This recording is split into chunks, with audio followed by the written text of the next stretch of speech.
Hello, ನಮಸ್ತೆ ಸ್ನೇಹಿತರೆ. ಕಲಾ ಹೋಮ್ ಚಾನಲ್ಗೆ ಸ್ವಾಗತ. ಇವತ್ತು ನಾವು ಸಿಂಪಲ್ ಹಾಗೂ ಟೇಸ್ಟಿಯಾದ ಶೇಂಗಾ ಹೋಳಿಗೆ ಹೇಗೆ ಮಾಡೋದಂತ ನೋಡೋಣ ಬನ್ನಿ. ಶೇಂಗಾ ಹೋಳಿಗೆಗೆ ಬೇಕಾದ ಪದಾರ್ಥಗಳು: 1 ಬಟ್ಟಲು ಶೇಂಗಾ ಬೀಜ, 3/4 ಬಟ್ಟಲು ಬೆಲ್ಲವನ್ನು ಪುಡಿ ಮಾಡ್ಕೊಂಡು ತೊಗೊಂಡಿದ್ದೀನಿ. ಬೆಲ್ಲದಲ್ಲಿ ಮುದ್ದೆ ಬೆಲ್ಲ ಅಂತ ಬರುತ್ತೆ, ಅದನ್ನು ತೆಗೆದುಕೊಂಡ್ರೆ ತುಂಬ ಚೆನ್ನಾಗಿರುತ್ತೆ. 3 ಸ್ಪೂನಷ್ಟು ಬಿಳಿ ಎಳ್ಳು, 2 ಏಲಕ್ಕಿ, ಹಾಗೆ 1 ಬಟ್ಟಲು ಮೈದಾ ಹಿಟ್ಟು, ಸ್ವಲ್ಪ ಚಿರೋಟಿ ರವೆ. ಮೊದಲು ಹೋಳಿಗೆಗೆ ಬೇಕಾದಂಥ ಹಿಟ್ಟನ್ನು ರೆಡಿ ಮಾಡ್ಕೊಳ್ಳೋಣ.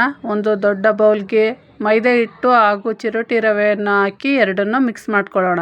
ನಾವು ಯಾವ ಅಳತೆಯಲ್ಲಿ ಶೇಂಗಾ ಬೀಜ ತೊಗೊಂಡಿದ್ವೋ ಅದೇ ಅಳತೆಯಲ್ಲೇ ಮೈದಾ ಹಿಟ್ಟನ್ನು ತಗೋಬೇಕು. ಸ್ವಲ್ಪ ನೀರು ಹಾಕ್ತಾ ಹಿಟ್ಟನ್ನು ತುಂಬ ಚೆನ್ನಾಗಿ ಕಲಿಸ್ಕೋಬೇಕು. ಸ್ವಲ್ಪ ಕುಕ್ಕಿಂಗ್ ಆಯಿಲನ್ನು ಹಾಕಿ ಹಿಟ್ಟನ್ನು ನಾದ್ಕೋಬೇಕು. ಚಪಾತಿ ಹಿಟ್ಟಿನ ಹದಕ್ಕೆ ಕಲಸಿ ಒಂದು 20 ನಿಮಿಷ ನೆನೆಯಲು ಬಿಡಿ. ಅಷ್ಟರೊಳಗೆ ನಾವಿಲ್ಲಿ ಶೇಂಗಾ ಬೀಜವನ್ನು ಹುರಿದುಕೊಳ್ಳೋಕ್ಕೆ ಒಂದು ತವಾವನ್ನು ಸ್ಟವ್ ಮೇಲೆ ಇಡೋಣ. ಶೇಂಗಾ ಬೀಜವನ್ನು ಮೀಡಿಯಮ್ ಫ್ಲೇಮಲ್ಲಿ ತುಂಬ ಚೆನ್ನಾಗಿ ರೋಸ್ಟ್ ಮಾಡ್ಕೋಬೇಕು. ನೋಡಿ, ತುಂಬ ಚೆನ್ನಾಗಿ ರೋಸ್ಟ್ ಆಗಿದೆ. ಈಗ ಒಂದು ಪ್ಲೇಟಿಗೆ ಹಾಕ್ಕೊಳ್ಳೋಣ. ಈಗ ಎಳ್ಳನ್ನು ರೋಸ್ಟ್ ಮಾಡ್ಕೊಳ್ಳೋಣ. ತವಾ ಹೀಟೇ ಸಾಕಾಗುತ್ತೆ ಎಳ್ಳು ರೋಸ್ಟ್ ಮಾಡಲಿಕ್ಕೆ. ಇವೆಲ್ಲ ಚೆನ್ನಾಗಿ ರೋಸ್ಟ್ ಆಗಿದೆ. ಎಳ್ಳು, ಶೇಂಗಾ ಬೀಜ ಎಲ್ಲ ತಣ್ಣಗಾಗಿದ್ದಾವೆ. ಇದನ್ನ ಪುಡಿ ಮಾಡ್ಕೊಳ್ಳೋಣ. ಜಾರಿಗೆ ಶೇಂಗಾ ಬೀಜ, ಎಳ್ಳು, ಬೆಲ್ಲ, ಏಲಕ್ಕಿ ಎಲ್ಲವನ್ನು ಹಾಕಿ ಪುಡಿ ಮಾಡೋಣ. ಶೇಂಗಾ ಹೋಳಿಗೆಗೆ ಎಳ್ಳನ್ನು ಹಾಕೋದ್ರಿಂದ ಟೇಸ್ಟ್ ತುಂಬ ಚೆನ್ನಾಗಿರುತ್ತೆ. ನೋಡಿ, ಹೀಗೆಲ್ಲನೂ ಪುಡಿ ಮಾಡ್ಕೊಂಡು ಬಂದ್ವಿ. ಅದನ್ನು ಚೆನ್ನಾಗಿ ಎಲ್ಲವನ್ನು ಮಿಕ್ಸ್ ಮಾಡ್ಕೊಳ್ಳೋಣ. ಇಷ್ಟು ಶೇಂಗಾ ಪುಡಿಗೆ 2 ಸ್ಪೂನ್ ಬಿಸಿನೀರನ್ನು ಸೇರಿಸಿ ಅದನ್ನ ಹೂರ್ಣದ ರೀತಿ ನಾವು ತಯಾರು ಮಾಡ್ಕೋಬೇಕು.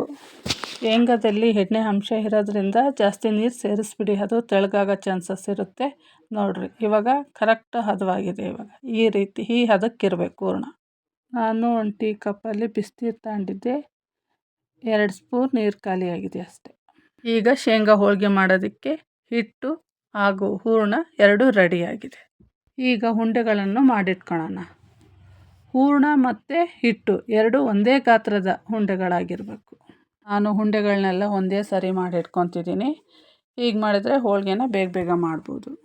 ಬೇಳೆ ಹೋಳಿಗೆಗಳಿಗಿಂತ ಶೇಂಗಾ ಹೋಳಿಗೆನ ತುಂಬ ಬೇಗನೆ ಕಡಿಮೆ ಸಮಯದಲ್ಲೇ ನಾವು ಮಾಡಿಟ್ಕೋಬೋದು. ಈಗ ನೋಡಿ, ಹಂಚಿಟ್ಬಿಟ್ಟು ಒಂದೊಂದೇ ಹೋಳಿಗೆಗಳನ್ನ ನಾವು ಮಾಡ್ಕೊಳ್ಳೋಣ. ಈ ಮೆಥಡಲ್ಲಿ ಶೇಂಗಾ ಹೋಳಿಗೆ ಮಾಡಿದರೆ ತುಂಬ ಚೆನ್ನಾಗಿ ಹೋಳಿಗೆ ಬರ್ತವೆ. ಬೇಳೆ ಹೋಳಿಗೆ ಮಾಡಲಿಕ್ಕೆ ಕಷ್ಟ ಆಗ್ಬೋದು, ಆದರೆ ಶೇಂಗಾ ಹೋಳಿಗೆ ತುಂಬ ಸುಲಭವಾಗಿ ಮಾಡ್ಕೋಬೋದು ನಾವು. ಈ ರೀತಿ ಹೂರಣವನ್ನು ಮುಚ್ಚಿ ಚಪಾತಿ ಥರ ಲಟ್ಟಿಸ್ಬಿಟ್ರೆ ಶೇಂಗಾ ಹೋಳಿಗೆ ರೆಡಿಯಾಗೋಗುತ್ತೆ.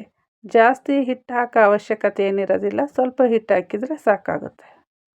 ಎಷ್ಟು ತೆಳ್ಳಗೆ ಬೇಕೋ ಅಷ್ಟು ತೆಳ್ಳಗೂ ನಾವು ಶೇಂಗಾ ಹೋಳಿಗೆಯನ್ನು ಹುಚ್ಕೊಂಡು ಬೇಯಿಸ್ಕೊಳ್ಳೋಣ. ನೋಡಿ, ಎಷ್ಟು ಚೆನ್ನಾಗಿ ಬಂದಿದೆ ಅಲ್ವಾ ಹೋಳಿಗೆ. ಎಲ್ಲೂ ಡ್ಯಾಮೇಜ್ ಆಗಿಲ್ಲ. ಈಗ ತವಾ ಬಿಸಿಯಾಗಿದೆ. ಸ್ವಲ್ಪ ಎಣ್ಣೆಯನ್ನು ಹಾಕ್ಕೊಂಡು ಬೇಯಿಸ್ಕೊತಾ ಇದ್ದೀನಿ. ನೋಡಿ, ಎಷ್ಟು ಸುಲಭವಾಗಿ ಶೇಂಗಾ ಹೋಳಿಗೆಯನ್ನು ಕಡಿಮೆ ಸಮಯದಲ್ಲೇ ಮಾಡ್ಕೋಬಹುದು. ಜಾಸ್ತಿ ಆಯಿಲ್ ಕೂಡ ಬೇಕಾಗಲ್ಲ. ಇದನ್ನು ಒಂದು 15 ದಿನಗಳವರೆಗೂ ಸ್ಟೋರೇಜ್ ಮಾಡಿ ಇಟ್ಕೋಬೋದು. ನಾವು ಮೊದಲೇ ಉಂಡೆಗಳನ್ನು ಮಾಡಿ ಇಟ್ಕೊಂಡಿರೋದ್ರಿಂದ ಫಾಸ್ಟಾಗಿ ಹೋಳಿಗೆ ಮಾಡಲು ಸಾಧ್ಯ ಆಗುತ್ತೆ. ನೋಡಿ, ಎಲ್ಲ ಹೋಳಿಗೆಗಳು ಚೆನ್ನಾಗಿ ಬಂದವು. ಹೀಗೆ ಕಲಾ ಹೋಮ್ ಚಾನಲನ್ನು ನೋಡಿ ಸಪೋರ್ಟ್ ಮಾಡಿ, ಸಬ್ಸ್ಕ್ರೈಬ್ ಮಾಡ್ಕೊಳ್ಳಿ. ಧನ್ಯವಾದಗಳು.